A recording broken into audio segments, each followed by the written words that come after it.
हरियाणा में पंचायत चुनाव को लेकर सरगर्मियां तेज हैं। सभी प्रत्याशी प्रचार प्रसार में जुटे हुए हैं। इसी दौरान गांव धीरवाड़ हिसार से सरपंच प्रत्याशी श्रीमती प्रेरणा देवी ने मीडिया से विशेष बातचीत की है और बताया, मेरा सपना ये है कि गांव विकास के क्षेत्र में उल्लेखनीय तरक्की करे। इस दौरान फौजी रामवीर ने भी मीडिया से विशेष बातचीत की है। इस दौरान उन्होंने अपनी गांव की जनता के बारे में क्या कुछ कहा है और गांव के विकास के बारे में क्या कहा है, आइए हम आपको सुनवाते हैं। नमस्कार, मैं पत्रकार जगदीश प्रजापति हरियाणा पंचायती राज चुनाव को लेकर स्पेशल कवरेज कर रहा हूं और आज पहुंचा हूं मैं हिसार के गांव देवनिवास में पहुंचा, जो सरपंच प्रत्याशी हैं श्रीमती प्रेरणा जी हमारे साथ जुड़ी हैं। प्रेरणा जी, आपका पहले तो स्वागत करते हैं मीडिया में विशेष बातचीत करते हैं। नमस्कार, सब ग्रामवासियों को नमस्कार। आपका परिवार है, आपका जो ससुर जी हैं, जो भी परिवार के हैं, देश सेवा में लगे हैं, तो आपकी इच्छा पंचायत चुनाव लड़ने की रही, इसके पीछे क्या कारण रहा? ये मेरे ससुर जी का सपना भी है और एक मैं भी चाहती हूँ कि ये समाज सेवा कर रहे हैं, देश सेवा कर रहे हैं, तो हमें भी मौका मिले कुछ गांव के लिए करने के लिए, क्योंकि इन्होंने देश सेवा की है और जो दोनों पुत्र हैं वो भी देश सेवा में समर्पित हैं अभी फ़िलहाल। तो मैं चाहती हूँ कि हम भी गांव पे ग्राउंड लेवल पे कुछ सेवा करें। तो लोगों का कहना है कि जब भी कोई नेता बन जाता है तो वो नेता ही बन के रह जाता है, तो ये पंचायती राज चुनाव है, इसको आप राजनीतिक बेस मानती हैं, समाज सेवा? ये हमारे हिसाब से तो समाज सेवा ही है और अगर हम समाज सेवा करेंगे तो लोग हमें फिर दोबारा मौका देंगे। मैं चाहती हूँ कि हम ऐसा कुछ काम करें कि नेक्स्ट जो भी इलेक्शन होंगे जिसमें भी, तो हमें सर्वसम्मति से लोग बना सकें। अच्छा, आप गांव के अंदर गई हैं, लोगों के बीच में गई हैं, वोट मांगने गई हैं, कैसा रिस्पांस मिल रहा है? क्या क्या आपने रिस्पांस अच्छा मिल रहा है? क्या क्या गाँव में आपने सुविधा देखी? असुविधाएँ तो काफ़ी हैं। कचरे की भी कोई ख़ास सुविधा नहीं है कि हम वेस्ट मैनेजमेंट का कुछ है नहीं ख़ास, और एक नेटवर्क का बहुत बड़ा इशू है गांव में, और जैसे प्लेग्राउंड वगैरह भी कुछ हालत ठीक नहीं है, हम उस पे भी काम करेंगे। और हम सोच रहे हैं गांव में कि एक लाइब्रेरी बनवाएं जिसमें कि लड़कियां भी पढ़ सकें और बाहर जाने की भी ज़रूरत ना पड़े। ब्रॉडबैंड वगैरह हम लगवा सकते हैं और ऑनलाइन क्लासेस वगैरह उसमें हो सकती हैं। और भी हम जैसे नालियाँ वगैरह ढकवा सकते हैं जिससे कि गंदगी ना फैले, मच्छर मक्खियाँ। खासतौर पर जब युवा वोटर हैं, जब भी कोई चुनाव आता है, उनका विशेष बड़ा योगदान रहता है, तो वो आपसे क्या उम्मीद रखें आगे खेल और शिक्षा स्तर पर? खेल स्तर पर भी हम खूब काम करेंगे। हम प्लेग्राउंड हम युवाओं के लिए भी करेंगे और हम बुज़ुर्गों के लिए भी हम सोच रहे हैं कि पार्क वगैरह की व्यवस्था करवाएं जिसमें बच्चों के लिए, छोटे बच्चों के लिए झूले वगैरह हों, तो जैसे पोता पोती दादा दादी के साथ जा सके, वो अपना वॉक कर सके और जो छोटे बच्चे हैं वो अपना झूलों पे झूल सके। और जो युवा हैं उनके लिए भी हम कुछ करेंगे ऐसा कि वो अपना खेल के स्तर में वो आगे बढ़ सके। इस बार ग्राम पंचायत की मुख्य महिला बनेगी, तो ज़्यादातर देखा जाता है कि सरपंच का चुनाव जीतने के बाद उसको पर्दे के पीछे रखते हैं। हाँ जी, तो आपकी क्या सोच रहेगी? ऐसा कुछ नहीं है, आज के टाइम में तो सब बदल रहा है और जब रिजर्वेशन महिला का है तो महिला आगे आ रही है, तो इसमें तो कोई है नहीं कि इक्वल है सब। तो ऐसा कुछ नहीं। आगे महिला सशक्तिकरण को बढ़ावा देने के लिए इस गाँव में आपकी क्या सोच रहेगी? शिक्षा, सबसे पहले तो हम शिक्षा पे ही काम करेंगे कि जितनी शिक्षित होगी महिलाएं उतनी आगे आएगी। तो सबसे मेन तो यही है कि शिक्षित महिला होनी चाहिए और खुल के सामने आए महिलाएं। अच्छा, कुछ वोटर ऐसे होते हैं पंचायती राज चुनाव में उनका ध्यान नशे के प्रति रहता है। हाँ जी। कोई आता है, कोई शराब की डिमांड करता है, कोई अन्य प्रकार की नशे की डिमांड करता है, कैसे हैंडल करेंगे आप? इस पे हम कैंपेन वगैरह हम चला सकते हैं। स्कूल लेवल पे हम बच्चों को उसी स्तर पे हम सिखा सकते हैं कि ये नशे वगैरह से दूर रहें, क्योंकि बड़े होने के बाद तो फिर थोड़ा मुश्किल हो जाता है, लेकिन अगर स्कूल लेवल पे हम बच्चों को ये चीज़ें सिखाएंगे तो वो खुद ब खुद उनमें सुधार होगा और समाज में सुधार होगा उसमें। अच्छा, इस बार जो आपका चुनाव लड़ना है विकास की ओर कदम है? बिल्कुल, विकास की समुचित विकास होगा गाँव का। आज तक काफ़ी गांव में सरपंच बने। हाँ जी, तो इस बार उनसे हटकर ऐसा क्या संदेश देंगे ग्राम पंचायत की जनता? मैं यही बोलूँगी कि आपको मौका देना चाहिए हमें भी, और अगर आपको पसंद आएगा काम तो हम बिल्कुल गारंटी देते हैं कि आप खुद हमें नेक्स्ट टाइम बना देंगे कि सर्वसहमति से कि हाँ यही हमारे गांव के सरपंच हो, इन्होंने खूब अच्छा काम किया, और ऐसा काम हम करके दिखाएंगे। अच्छा, आपके सामने जो उम्मीदवार चुनाव लड़ रहे हैं, अगर वो चुनाव हार जाते हैं तो उनके प्रति कैसा व्यवहार रहेगा?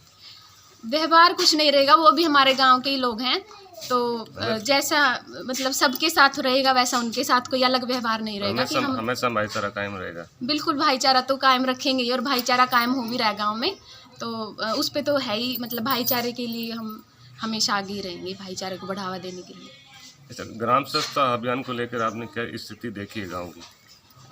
सॉरी, ग्राम स्वच्छता अभियान में जैसे साफ सफाई की स्वस्थ तो हेल्थ सेंटर वगैरह की भी ज़रूरत है गाँव, स्वस्थता या स्वच्छता में, हाँ, साफ सफाई की हाँ, जो व्यवस्था मतलब जो हमारे गांव में साफ़ सफाई मैं बता रही हूँ, जैसे नालियाँ वगैरह ढकवानी पड़ेंगी, थोड़ा साफ़ सफाई में काम करना पड़ेगा। इसमें कचरे की व्यवस्था, जैसे कि सैनिटरी पैड्स वगैरह फेंकने के लिए कुछ वो है नहीं यहाँ पे, तो उसके लिए भी गीला कचरा सूखा कचरा अलग अलग हम व्यवस्थाएं करवाएंगे, जिससे कि लड़कियों को महिलाओं को भी दिक्कत ना हो।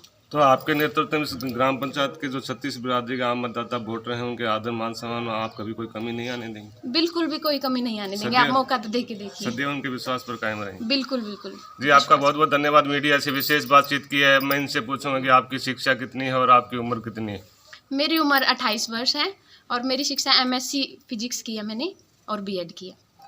जी, बहुत बहुत धन्यवाद। मीडिया से विशेष बातचीत की है। सरपंच चुनाव को लेकर जो सरपंच प्रत्याशी हैं धेनुवास गांव से हैं, श्रीमती प्रेरणा जी हैं, जो हमारे साथ जोड़ी हैं, इन्होंने बताया कि इस बार जो ग्राम पंचायत की जनता अगर हमें एक मौका देती है तो मैं विश्वास दिलाती हूँ कि सदैव उनके विश्वास पर कायम रहेंगे और उनके आदर मान सम्मान में कभी कोई कमी नहीं आने देंगे। और इतना भी कहना इनका इतना भी कहना है कि अगर मैं विकास की बात करूँ, चाहे शिक्षा का स्तर हो, चाहे खेल का स्तर हो, चाहे चिकित्सा का स्तर हो, बेहतर से बेहतर कार्य करके इस ग्राम पंचायत को भ्रष्टाचार मुक्त ग्राम पंचायत बनाना मेरा प्रथम लक्ष्य है। मैं पत्रकार जगदीश प्रजापति, हिसार, हरियाणा।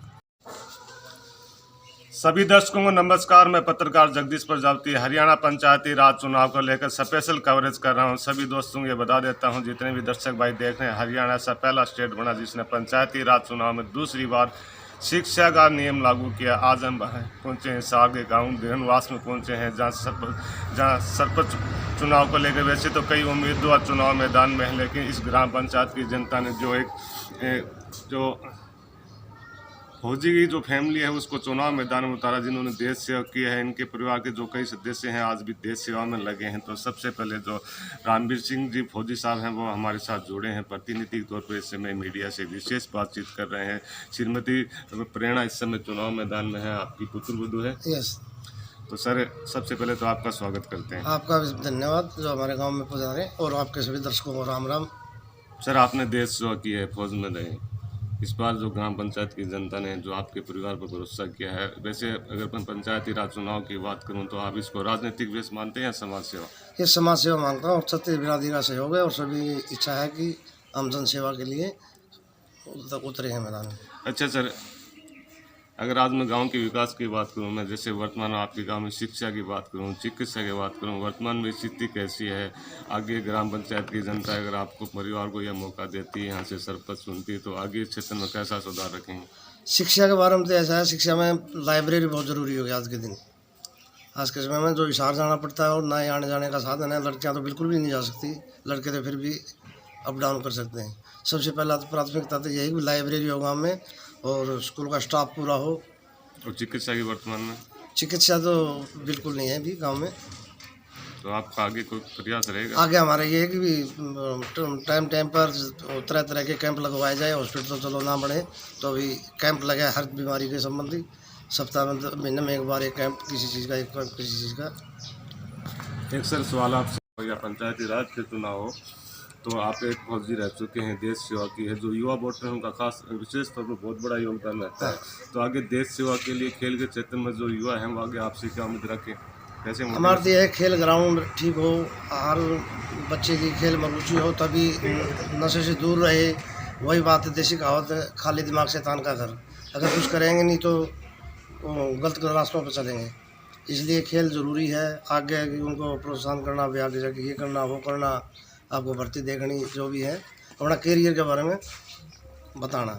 तो सर, खेल के क्षेत्र में ऐसे युवाओं को आप बेहतर से बेहतर सुविधा देने का प्रयास करेंगे आगे? हाँ बिल्कुल, सभी जो खेल के लायक हैं, जिस टाइप का भी किट उपलब्ध होगा, क्रिकेट का होगा तो क्रिकेट का कराएंगे, बास्केटबॉल हो तो बास्केटबॉल कराएंगे, कबड्डी का हो तो कबड्डी का ग्राउंड उपलब्ध कराएंगे। जिस तरह की भी टीम हमारे गाँव में तैयार होना लगेगी, उसी हिसाब से हम ग्राउंड तैयार कराएंगे। अच्छा, ऐसे कुछ युवा जिसको लगन है देश सेवा के प्रति, फिर फौज में जाना चाहते हैं, तो उनको कैसे मोटिवेशन करेंगे आप एक फौजी हैं? उनको यही करेंगे भाई, देखो देश सेवा एक सबसे बड़ा धर्म है, और आपको हम तो यही बोलते हैं कि हम करके आगे बहुत अच्छा है, आपका करियर बनेगा, देश सेवा दोनों काम होंगे। तो क्या आप आगे अगर मौका मिले तो समय से ऐसे युवा जो इस क्षेत्र में जाना चाहते हैं उनको ट्रेनिंग ऐसी कुछ जानकारी देंगे? हाँ यस, जो भी हमारे एक्समैन हैं गांव के इकट्ठे होंगे, उनको किसी को दौड़ का है क्या और कोई भी ऑप्टिकल का बारे में समझाना है, और सभी हम अलग अलग हमारी टीम बना के और उनको उसका देंगे, विचार रखेंगे अपने। अच्छा सर, एक सवाल आपसे यह है कि जैसे एक गांव की सरकार बनने जा रही है, यहाँ पर किसान लोग रहते हैं, उनका रोजगार खेती बाड़ी भी डिपेंड करता है। किसानों से विशेष बातचीत की है, उनका कहना है कि पंचायत का जनप्रतिनिधि ऐसा बने कि किसानों की कोई भी समस्या हो, अगर वो पंचायत के माध्यम से हल नहीं होती है तो उनकी आवाज़ उठा सकता हो। जैसे मैं किसानों की समस्या बात करूँ, जैसे कोई फसल बीमा क्लेम की है, जैसे कोई खाद